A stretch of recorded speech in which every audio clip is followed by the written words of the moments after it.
Hello friends, आज मैं आपके साथ फ्रूट कस्टर्ड बनाने की फुल रेसिपी शेयर करूंगी, तो वीडियो के एंड तक बने रहिए।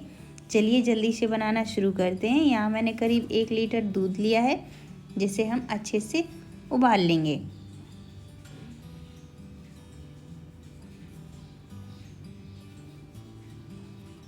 ये देखिए दूध उबलने लगा है। अब हम इसमें चीनी ऐड करेंगे। हमें यहाँ ज़्यादा चीनी का यूज़ नहीं करना है। मैं सिर्फ आधा कटोरी चीनी ही ऐड कर रही हूँ।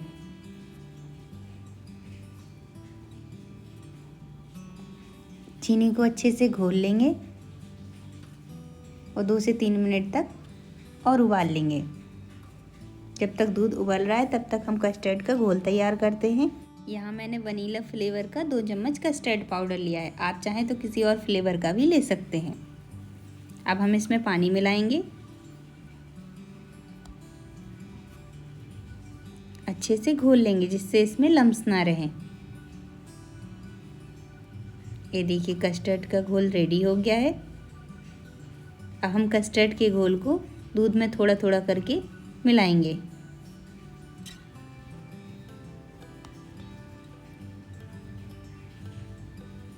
एक बार चला लेंगे। बाकी बचे हुए घोल को भी इसमें डाल देते हैं।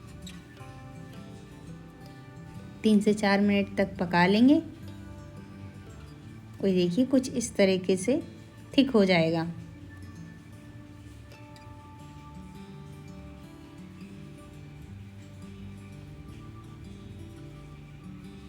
अब हम गैस का फ्लेम बंद कर देंगे और कस्टर्ड को ठंडा होने देंगे रूम टेम्परेचर पर।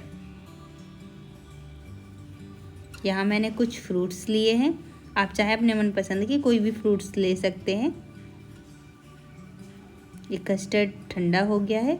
अब हम इसमें फ्रूट्स को चॉप करके मिला देंगे।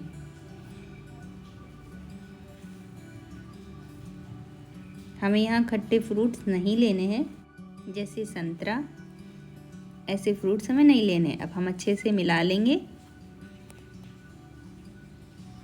ये देखिए हमारा कस्टर्ड रेडी है। अब हम इसको ठंडा होने के लिए किसी दूसरे बर्तन में निकाल लेते हैं।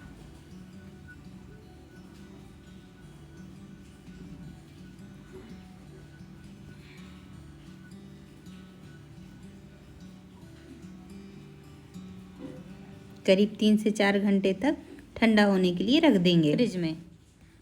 ये देखिए 3 से 4 घंटे हो गए हैं। हमारा कस्टर्ड बनकर रेडी हो गया है। अब हम इसे सर्व करेंगे। अगर आपको मेरा वीडियो अच्छा लगा हो तो प्लीज़ मेरे चैनल को सब्सक्राइब कीजिए, वीडियो को लाइक कीजिए, अपने दोस्तों के साथ शेयर कीजिए।